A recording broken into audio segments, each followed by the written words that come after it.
Pessoal, voltando com o Culturalizando, eu nem sei qual é o número desse programa, mas estamos de volta agora. Eu tô aqui com a Griselda, que a gente vai chamar de Grise. Isso, eu Bem-vinda, prefiro. Grise.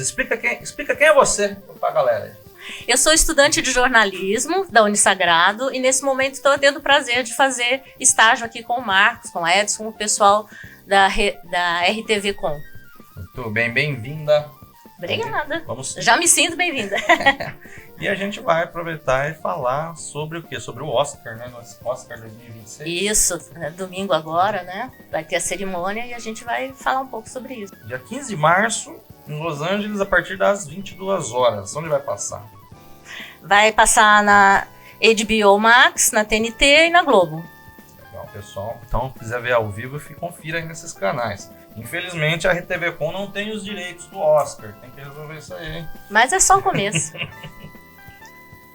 Qual que é o principal gancho que a gente tem para esse Oscar, né? Inclusive, ótimo momento que o Brasil está vivendo em relação ao Oscar, né? Com certeza. E desde o ano passado, desde 2025, a gente tem emplacado, né, a arte brasileira através do... Tanto histórias brasileiras quanto a arte brasileira no cinema, na telona, né? O ano passado com Ainda Estou Aqui, que foi premiado, e esse ano a gente está concorrendo com Agente Secreto. Agente Secreto, que, pessoal, quem não sabe, é um filme dirigido pelo Kleber Mendonça Filho, né? Quantas indicações pro Oscar? Quatro indicações. Indicações. Melhor filme internacional, filme internacional, elenco e melhor ator para o Wagner Moura. Bom, depois a gente vai fazer uma breve sinopse do filme, né? Isso, vamos falar um pouco para quem ainda não assistiu, embora ele já esteja disponível na Netflix, né? Para quem tiver, para quem assinar. Assisti segunda-feira. Olha, já adianto, eu achei um ótimo filme. Ele tem, como você colocou outro momento que a gente estava conversando, tem muitas camadas, e isso, normalmente filme com camada tem qualidade. Tem qualidade, sim. O pessoal fala que o Wagner Moura tem grandes chances de ganhar o melhor ator, né? E o Wagner, de fato, você assistiu, ele está muito bem no filme. A gente leu algumas críticas onde eles colocam que o Kleber conseguiu pegar diferentes perfis da personalidade enquanto ator do Wagner. Então, por exemplo, tem algumas peças raras, mas tem de humor, né? Principalmente São naquele núcleo. pontuais, a Dona Sebastiana. Principalmente naquele núcleo dos exilados ali, né? Das pessoas que são perseguidas pelo regime ditatorial naquele momento. E, bom, nós já estamos adiantando a história, né? Mas enfim, depois a gente volta com calma para não confundir vocês. Spoiler. Mas é só para dizer que ele de fato está muito, muito bem. Há cenas de suspense em que a gente, e eu acho que isso é uma grande característica do ator, você vê o suspense, vê o medo, vê a tensão na expressão do Wagner. Então, ele já é um ator de Hollywood, né? Já consagrado. O Kleber, ele utiliza bastante, de modo bastante interessante também, toda a composição das cenas ali para descrever a narrativa da história, todo período, né?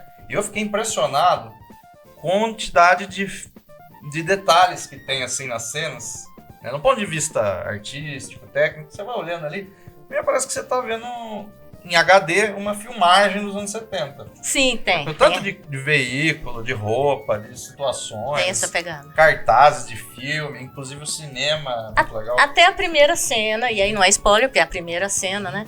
Mas até a primeira cena no posto, né? Eu, por exemplo, que tive uma infância nos anos 70, é muito característico desse posto de beira de estrada, né? Aquela coisa simples. Para quem não sabe ainda, mas a gente vai reforçar isso daqui a pouco, se passa nos anos 70 em Recife, né? Então é um posto de beira de estrada no Recife, e logo na primeira cena o Wagner o personagem do Wagner, que como é o nome dele mesmo? Bom, ele tem dois nomes. Mas o oficial é o Armando. Armando, isso. Que o Armando se depara com uma cena que a gente não vai contar, que quem assistir vai ver, mas que já descreve bem aquele período, né? Um período de uma banalização da violência e do silenciamento. Mas a gente pode depois voltar nisso. Vamos voltar. Ô Grise, fala pra gente aí, parece que tem uma grande concorrência com um outro filme, né? Isso, tem o chamado Valor Sentimental, né? Que é um filme que está rivalizando aqui com o Agente Secreto. Com o Agente Secreto. E ele é no melhor filme internacional. E ele tem uma pegada bastante diferente. Tem e não tem, né? Bastante diferente do Agente Secreto. No que ele parece com o Agente Secreto? Ele fala de cotidiano, né? Mas há uma questão... Bom, também, no Agente Secreto também tem uma questão familiar, né? A gente vai ter um personagem perseguindo a memória da mãe. Sim. Procurando, né? O Armando, em vários momentos, já com o codinome que ele adapta na clandestinidade, ele persegue a memória da mãe. Ele procura documentação. Do filho... Depois que também tem a questão do filho com a memória da mãe. Sim. Do filho, né? E do pai depois. Tem vários tem outro componente interessante também com o valor sentimental, que é a ideia de resgate de memória, de sentimentos, de sentimentos familiares. Mas, a grosso modo, o valor sentimental fala da história de duas irmãs que reencontram o pai, que é um pai distante, que está afastado, e que é um cineasta, e que está no momento criando um filme novo, né? E nesse momento ele reencontra as filhas com quem ele não tem vínculo, e aí eles passam a ter um resgate de cotidiano, desde da casa onde as meninas foram criadas, enfim, todo esse cenário. E a gente viu pelo Ainda Estou Aqui que essa questão familiar é uma coisa que pega a história, né? A representatividade de uma história contada a quatro paredes, a vida de uma família, os sentimentos que rolam entre esses diferentes componentes, isso pega. Então, de fato, um concorrente significativo pro Agente Secreto. Embora eu não tenha assistido o Valor Sentimental, eu só li as críticas, então eu não posso, enquanto espectadora, dar um depoimento mais claro. Também não assistiu mas... Valor Sentimental. E em comparação, a gente já vai dizer em algum momento que o Agente Secreto, se não me engano, foram 56 premiações diferentes ao longo, desde o lançamento dele até a chegada do Oscar. O Valor Sentimental, ele tem menos, mas ele tem prêmios mais significativos, um pouco mais significativos do que o... Então a emoção tá por vir. Domingo, quem viver verá. Né?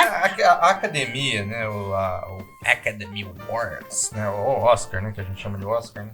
Tá chamando o nome gringo, né? Nem sempre é lembrado por tomar decisões assim muito técnicas. Muito lógicas.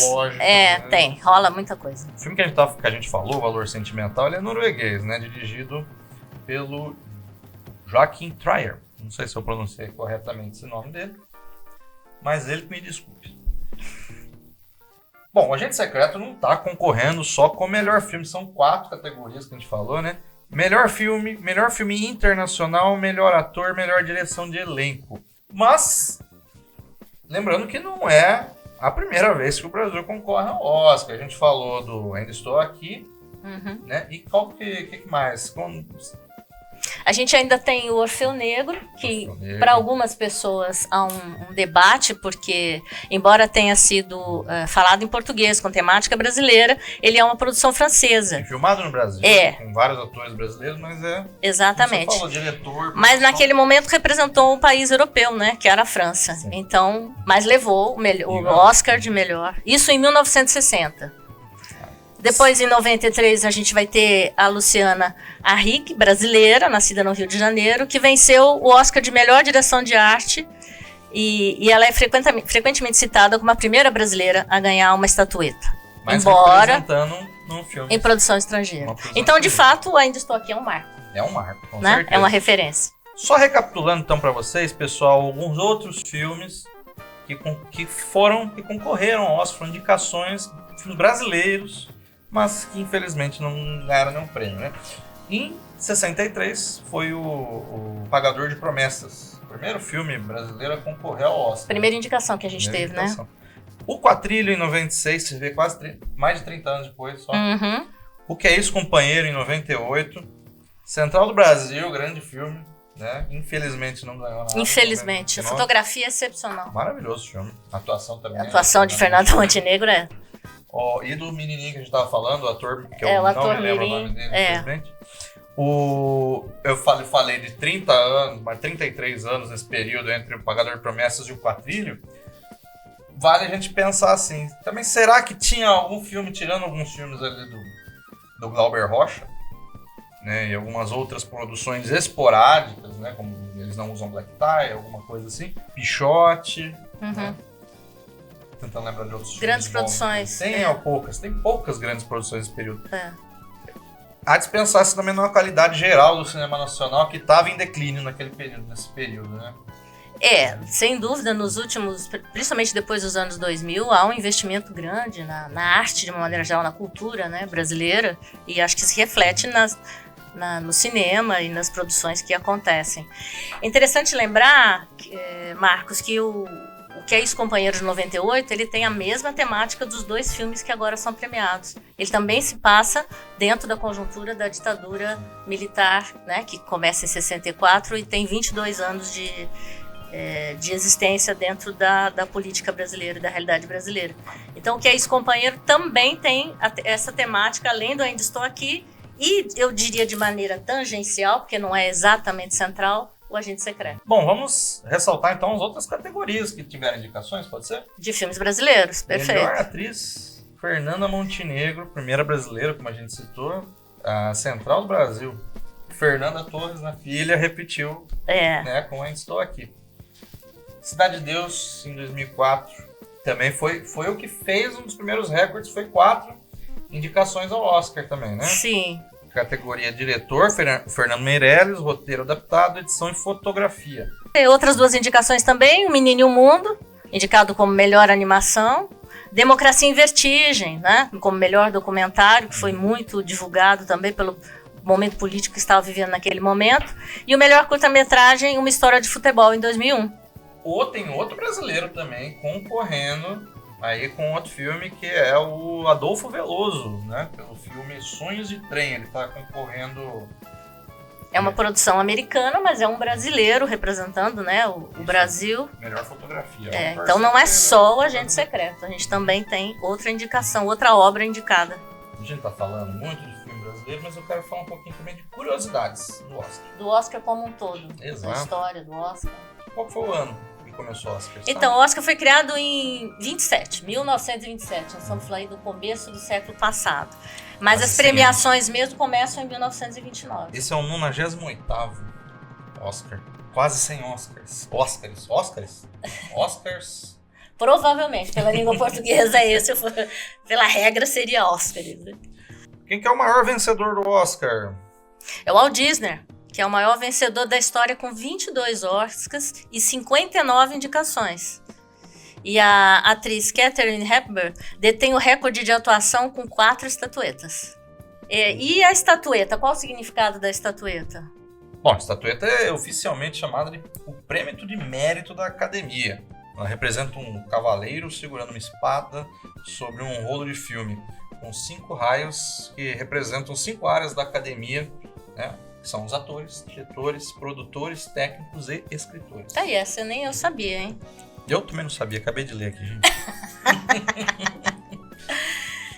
Esse lance das regras, de uma regra rigorosa que existe é interessante. Quer dizer, a academia ela tem o direito de comprar de volta uma estatueta de alguém que tenha sido premiado por apenas $10 caso o vencedor queira vendê-la. Não posso vender, se eu virar ator e ganhar, não posso vender por... Deve ter alguma cláusula aí que impede você de fazer isso. No né? mercado negro, o pessoal tá ganhando uma grana com isso. Eu me lembro que a Fernanda veio dentro da mala com a estatueta, né? Nas entrevistas que ela deu, ela sempre dizia que não vou deixar em lugar nenhum, vai na mala que viaja junto comigo dentro do avião. Uma coisa interessante da primeira edição, a gente falou que foi 29, né? Ela durou 15 minutos e todo mundo já sabia quem eram os ganhadores, todo mundo. Quem acompanhava ali as notícias do Oscar já sabia uns 2 meses antes de antecedência quem eram os ganhadores. Falando em ganhadores, quem que é a maior ganhador de Oscar, tirando o Walt Disney? Recordista de indicações. Teve 20 indicações e 3 vitórias, é a Meryl Streep. Os maiores números de estatuetas. Então, são aqueles clássicos que a gente conhece, para quem é mais antigo que nem eu, assim, tá acostumada, né? Que é o Ben-Hur, que é de 1959, Não é exatamente, não é exatamente do meu tempo, mas esses filmes são revistos, né, ao longo do tempo. Então, Ben-Hur, que é um clássico. Não falta o resto. Titanic, que é outro clássico. Eu gosto, não é? Ele é mais um filme comercial, mas não deixa de ser uma mega produção, né? Não deixa de ser uma mega produção. Embora a Rose deixou o Jack morrer. Você tem essa mágoa. O Senhor dos Anéis e O Retorno do Rei em 2003. Esse filme é muito bom. Você falou que você não assistiu? Não, O Retorno do Rei não assisti. Muito bom esse filme. É o melhor. Você recomenda? Recomendo a trilogia original do Senhor dos Anéis, quem quiser assistir. São filmes longos, 3 horas de duração cada um aproximadamente, 2 horas e pouquinho. Ben-Hur também, 2 horas e pouquinho não, 2 horas e bastantinho. Ben-Hur também, né? Esse clássico também é... Sim, esses filmes. O Titanic é o menorzinho da lista, tem umas 2 horas e pouquinho, mas também é acima de 2 horas. Agente Secreto também é acima de 2 horas. Se 40. você for na Netflix procurar, fique animado, pegue aí sua pipoca, seu refri, porque é para mais de 2 horas de filme. E aí, vamos contar um pouco da história, sem dar spoiler pro pessoal? Vamos tentar, né? Ele se passa nos anos 70, em 77, no Recife. Isso, no Recife. O Marcelo, que é o Wagner Moura. Aliás, Marcelo já é um nome que não é o dele, né? O dele de nascimento é Armando. Ele usa esse codinome aí para poder O legal fugir. é que a gente quer não dar spoiler, mas só ele, o nome dele, e eu não me lembro de ter falado o nome falado o nome dele até um momento crucial no filme lá, que aí o cara revela, né? Ele revela que o nome dele não é Marcelo. O pai dele não, o sogro dele fica, como assim? Por que você tá falando seu nome? Por que ele não pode falar o nome? Então, porque ele sai da grande metrópole, né? Ele sai fugido, vamos dizer assim, perseguido, porque ele se envolve numa trama com um empresário muito poderoso, lá nos anos 70, ligado ao governo militar, e ele consegue, através de alguma manobra, incluir o nome dele, na lista de investigação da Polícia Federal. Do Armando, no caso, né? Na lista da Polícia Federal como alguém procurado como terrorista. E aí, então, ele tem que sair do Sudeste e vai para o Nordeste. Uma curiosidade interessante é que essa cidade onde acontecem essas primeiras filmagens é a cidade de origem do Kleber, né? Do diretor, do Kleber Mendonça, do diretor do filme. Então, ele trabalha também, tem essa característica do próprio Kleber, que escreve o roteiro, né? De ter essa proximidade com a própria memória pessoal dele. Então, o Wagner Moura, o personagem Wagner Moura, Armando, ou Marcelo, como ele fica conhecido na cidade, da pequena cidade de Recife, ele é um especialista em tecnologia e ele vai porque ele precisa justamente fugir desse empresário que manda pessoas atrás dele ainda, mesmo nessa cidade. A obra vai tratar desse momento histórico e político do Brasil, onde se encontra um período de medo, um período de insegurança, um período de censura. Então, isso aparece de diferentes maneiras. Há uma cena que eu gosto muito, Marcos, muito interessante, em que quando ele vai para lá, ele vai para uma pensão e ele encontra a dona Sebastiana, não é isso? O personagem? Isso.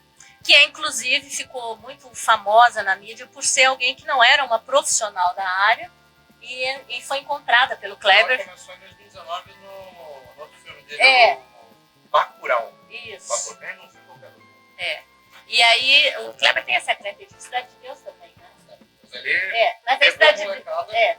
Molecada lá, alguns que já participavam no Escolinha de Teatro, mas muitos que ele encontrou ali, que ele viu, opa, vamos lá, vamos fazer. Isso dá mais veracidade para a obra, né? Eu acho que isso é muito interessante. Eu comentei com você que outro dia, né, assim, que às vezes o ator, a gente foca muito no ator, o ator é bom, o ator é ruim, mas o diretor é muito importante, a gente às vezes não entende isso. O diretor é muito importante. Se você pegar um ator, às vezes um ator ruim, um diretor muito bom, ele consegue direcionar o cara, orientar o cara como tirar o melhor proveito daquele papel. Às vezes você pega um ator ótimo, sabe, mal dirigido, mas mal dirigido, que não fica bem aproveitado ali, mas não é problema, é pro diretor. Então, a crítica elege o filme como um thriller político, né? Thriller no sentido dessa questão da perseguição, da suspense, da ação, né, do que está por trás. Uma coisa que a gente pode dizer sem causar spoiler é que o filme é dividido em 3 capítulos. Né? Eles são nomeados na tela e a gente vai acompanhando e só entende o título que é dado a partir do momento que a gente assiste aquele determinado trecho do filme, né? Que foi construído. Foi. Não tem uma relação direta, né, com os fatos que ocorrem a partir daí. O próprio nome do filme deixa sempre em dúvida. Sim. Né? Você fica em dúvida depois. A gente acha sempre que está ligado a um personagem específico, né? Mas não é necessariamente. Não. Esse filme ele não é, ele é direto na forma como é apresentada a narrativa, né? Só que ele não é direto nas mensagens, nos códigos do filme. Ele é interessante ver com a cabeça aberta, gente. Não pensa que ele vai ser um filme assim que você vai assistir e falar, opa, vou ficar aqui. Digerir rapidinho, deixar o filme ligado e fazer alguma coisa e voltar. Não, precisa prestar atenção. É para ficar preso ali na tela. Fazer algumas comparações com o Ainda Estou Aqui, né? Que foi o grande filme do ano passado brasileiro, né? O Ainda Estou Aqui e o Agente Secreto, eles têm tanto pontos em comuns como divergentes, né? Então, acho que o mais óbvio é o período histórico, é o cenário político, né? Mas é interessante a abordagem, como a gente falaria em jornalismo, a angulação, né? Qual é o enfoque, qual é o gancho, né? Para montar o roteiro. Então, o Ainda Estou Aqui, por exemplo, ele vai pegar mais essa questão familiar, essa questão de um ativista, embora o personagem central, ele não é... Ele é um deputado, mas ele não é diretamente ligado à esquerda ou um participante de um movimento de esquerda, um ativista diretamente. Ele aparece, de fato né, porque é baseado em fatos reais, ele aparece como alguém que de alguma maneira protege ou dá algum resguardo quando o regime fecha muito para algumas pessoas que são perseguidas. Mas ele não é diretamente ligado. Tanto não é que quando a esposa é presa, né, que é a Fernanda que faz, ela não tem o que dizer, porque ela não sabe, ele não tem envolvimento direto. Né? Aquilo que o interrogador quer dela, ela não tem para oferecer, porque naquele momento ele não tem. Outra característica que é específica, do meu ponto de vista do Ainda Estou Aqui, é a ideia de que é uma narrativa mais linear. Né? Não é uma... ele tem os flashbacks, mas não tão cortados, tão recortados como no Agente Secreto. Sim. Onde, em alguns momentos, você se perde. Você não sabe exatamente em que momento histórico está a narrativa. Quando aparece a criança, quando aparece ele. Mais tarde, no final, quando aparece uma outra coisa que a gente não vai dizer o que é. Na última cena do filme, no capítulo 3, da transfusão de sangue, a gente não vai contar. Então, essa ideia de atmosfera familiar, ela aparece também no Agente Secreto, mas não é uma característica primeira que marca como marca o Ainda Estou Aqui. Né? A ideia de ser dividido em capítulos, no caso do Agente Secreto, que não aparece no Ainda Estou Aqui, por isso a gente fala de uma narrativa mais linear. Embora o Agente Secreto é uma história de ficção, embora possa sim relatar a história de alguma pessoa específica, mas não é o caso, não é baseado em fatos reais. Ainda Estou Aqui, com certeza, tanto isso é verdade que existe até um livro que antecede, que inspira o roteiro do filme. Pelo próprio filho Sim. do Paiva, né? Isso, do Rubens Paiva. Marcelo Paiva, no caso, né, que é o autor do livro. E, no caso, outra característica também que diferencia os dois é o fato de ser um thriller político, como a crítica aponta, né? E trata da narrativa de um universo fantasioso, que é uma coisa que a gente ainda não falou, né, Marcos? Ele trabalha com algumas ele tem algumas lendas urbanas. Isso, alguns personagens meio folclóricos, né? Tem uma lenda urbana lá no Nordeste, que é da perna cabeluda. Eu estava pesquisando, ela é uma lenda ali que surgiu nos anos 70. Os jornalistas usavam essa lenda como forma de burlar a censura da época, para falar tanto de violência doméstica quanto de violência do Estado, violência institucional. Então tem essa ligação, né? Você pode estar vendo o filme, você vai ver uma cena ali da perna, e você pode estranhar, mas ela tem relação tanto com a narrativa do filme, quanto com metáfora. Com aquele momento histórico específico, onde no momento de censura você não pode dizer o que precisa ser dito. Sim. Então você encontra maneiras. A gente vai pensar nisso nas músicas do Chico Buarque, e outros atores, como Caetano Veloso, que vão fazer metáforas comparando a realidade com outros fatos para tentar burlar a censura. Cálice. Para tentar, exatamente. Cálice. Afasta de mim esse cálice. O cálice com C e o cálice com o pronome, né? Pronome. Pai, afasta de mim esse Cálice, cálice, cálice. Eu acho que, então, só para resumir, a ideia de violência institucionalizada, porque a primeira cena é muito chocante, né? A maneira como é tratada a vida humana na primeira cena é bastante chocante, e isso talvez demonstre um pouco aonde é que o regime levou a sociedade brasileira e os resquícios que tem até hoje. Se a gente vê o índice de feminicídio que existe no Brasil hoje, o quanto está banalizada a vida humana. Sim. Então, acho que o filme é muito contemporâneo nisso.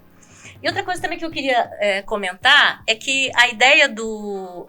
talvez uma das grandes chances do Agente Secreto, que também foi do Ainda Estou Aqui, é a ideia de que nós vivemos tempos, mundialmente falando, nós vivemos tempos de muita trunculência, né?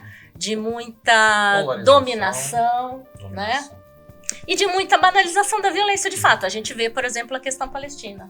Né? A gente vê, por exemplo, o que aconteceu na faixa de Gaza. Então, essa ideia, talvez filmes que denunciem isso de alguma maneira, como Ainda Estou Aqui, e como ganhem essa repercussão internacional. Talvez isso explique um pouco, na minha modesta opinião, o porquê que esses dois filmes emplacaram. Né? É um reflexo do que a gente tem vivido. Desses momentos, né? Exato, contemporâneo. Pelo menos na última década. Nos últimos anos, talvez, falando dos Estados Unidos da América, né? Mas na última década.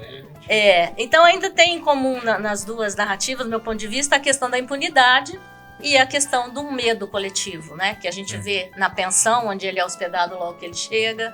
A gente vê no momento da cena em que ele sofre uma perseguição, que vocês vão assistir, já está disponível na Netflix.